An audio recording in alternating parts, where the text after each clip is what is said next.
pujian dan syukurku ku bawa padamu. Dengan rendah hati ku persembahkan,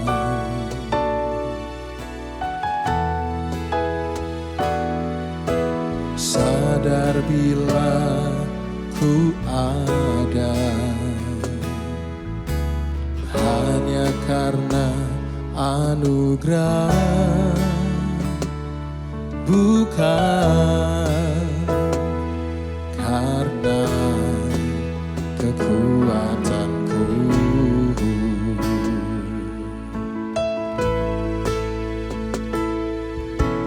Pujian dan syukurku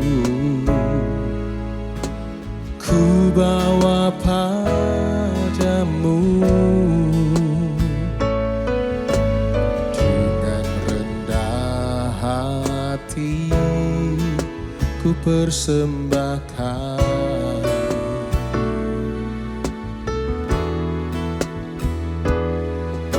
sadar bila ku ada hanya karena anugerah, bukan karena kekuatanku.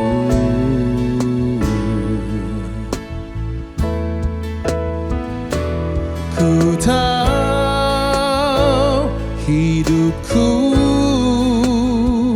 adalah penyembahan. Kau ciptakanku dalam kemuliaan-Mu.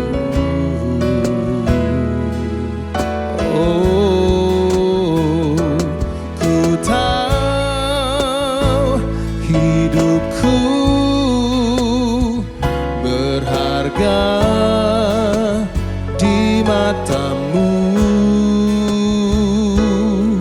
Segenap hidupku persembahkan.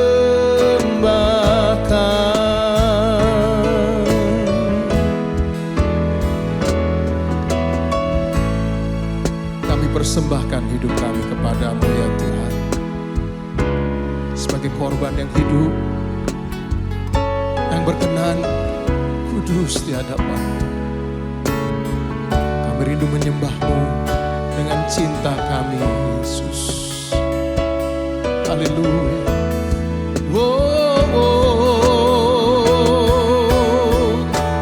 Ku tahu hidupku adalah penyembahan. Kau ciptakanku dalam kemuliaan-Mu. Oh, oh, oh. Ku tahu hidupku berharga di mata-Mu. Segenap hidupku persembahkan, segenap hidupku, segenap hidupku, segenap hidupku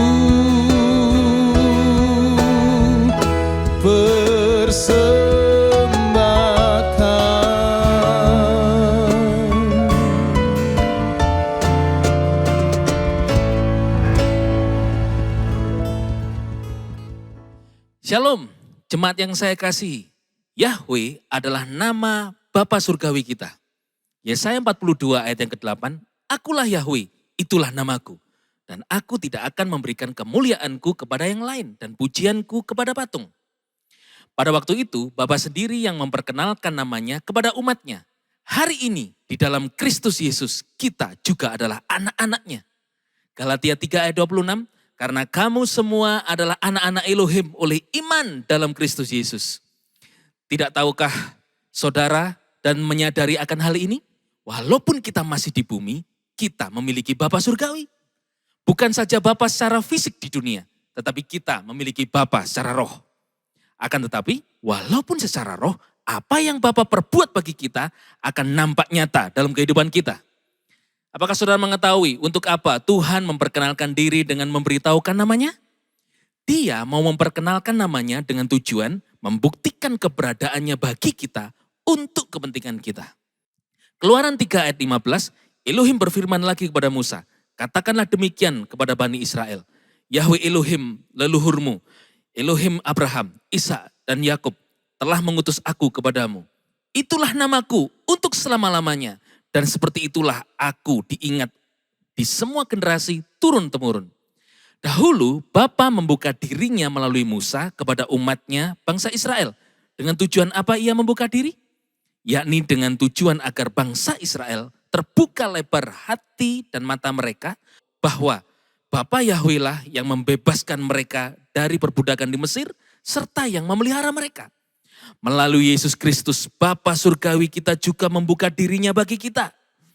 Yesus pernah membuka rahasia ini, di mana ia berkata dalam Yohanes 14 ayat 20, pada waktu itu kamu akan mengetahui bahwa aku ada di dalam Bapa-Ku, kamu di dalam aku, dan aku di dalam kamu.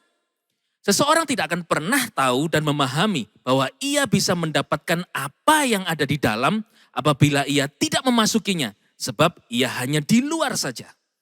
Identitas kita adalah in Christ, yaitu di dalam Kristus. Yang berarti juga bahwa kita berada di dalam Bapa Yahweh, sebab Yesus dan Bapa Yahweh adalah satu. Bapa Yahweh membuka dirinya bagi kita, agar hati dan mata kita terbuka lebar, bahwa betapa lebar dan panjang dan dalam dan tingginya kasih Kristus yang melampaui pengetahuan itu bagi saudara, sehingga saudara dapat dipenuhi dengan seluruh kepenuhan Elohim.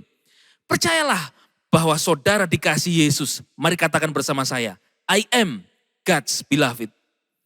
Yang kedua, tujuan Tuhan memperkenalkan namanya bagi kepentingan kita yaitu memberitahukan kepada kita. Tuhan Yesus pernah mengajarkan pola doa kepada murid-muridnya. Ia berkata dalam Matius 6 ayat 9, karena itu hendaklah kamu berdoa demikian, Bapa kami yang di surga, dikuduskanlah namamu. Tahukah saudara bahwa nama Bapa yang dimaksud Yesus itu adalah bernama Yahweh?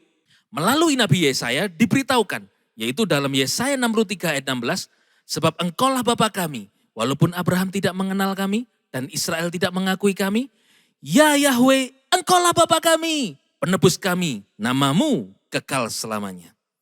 Masih ragukah saudara akan siapa nama Bapa surgawi kita? Bapa dan Yesus yang adalah satu sedang memberitahukan kepada saudara. Bukan hanya namanya, melainkan juga apa yang ada dalam namanya itu. Ada apa? Yaitu bahwa dalam namanya ada kuasa untuk mengakses, menyatakan apa yang di surga terjadi di bumi di mana kita hidup saat ini. Yesus berkata dalam Yohanes 14 ayat 14, jika kamu meminta sesuatu dalam namaku, aku akan melakukannya. Saudara-saudara yang dikasihi Tuhan Yesus, apapun yang terjadi dan apapun yang menjadi kebutuhan saudara, mari meminta dalam nama Yesus. Mari katakan bersama saya, dalam nama Yesus, aplikasikanlah hal ini setiap hari dan terimalah mujizatnya. Katakan dengan iman, dalam nama Yesus aku sembuh, dalam nama Yesus aku dilindungi, dalam nama Yesus aku diberkati. Yang ketiga, tujuan Tuhan memperkenalkan namanya bagi kepentingan kita, yaitu menunjukkan kepada kita. Efesus 4 ayat yang kelima sampai 6, satu Tuhan, satu iman, satu baptisan, satu Elohim dan Bapa dari segala sesuatu yang ada di atas segala sesuatu dan melampaui segala sesuatu bahkan di dalam kamu semua.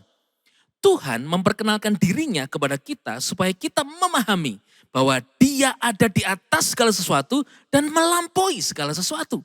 Di atas kelemahan saudara, ada Yesus sumber kekuatan saudara. Di atas kesakitan saudara, ada Yesus sumber kesembuhan saudara.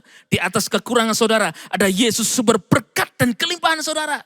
Di atas ketidakmampuan ketidakmungkinan saudara, ada Yesus sumber jawaban saudara. Di atas himpitan hidup saudara, ada Yesus yang adalah jalan dan membuka pintu-pintu yang baru bagi saudara. Bapa Yahweh dan Yesus adalah satu. Dia adalah Bapa surgawi kita selama kita hidup di bumi ini. Kita tahu kita memiliki akses surgawi. Hal-hal surgawi dapat kita alami di bumi. Dan kita dapat memahami Yesus ada di atas segala sesuatu, apapun pergumulan kita. Dan dia juga melampaui segala sesuatu dari apa yang dapat kita doakan dan pikirkan. Mari kita berdoa. Bapa Yahweh di dalam Yesus Kristus, terima kasih Bapa, Engkau telah membuka diri dan dengan memberitahukan namamu kepada kami. Bahwa Engkau dan Yesus adalah satu. Dan terima kasih kami telah berada di dalam Engkau. Kami di dalam Kristus. Kami punya identitas yang baru. Kami di dalam Yesus Kristus. Tuhan terima kasih namamu berkuasa. Engkau telah menyelamatkan kami. Kami percaya di dalam nama Yesus. Kami senantiasa ada di dalam kesembuhanmu. Kami senantiasa ada dalam berkatmu. Kami senantiasa dalam penyertaanmu. Terima kasih Bapa. Berkatmu atas anak-anakmu dari sekarang dan seterusnya. Dalam Kristus Yesus Tuhan, semua katakan, amin. Yesus HaMashiach, bless you.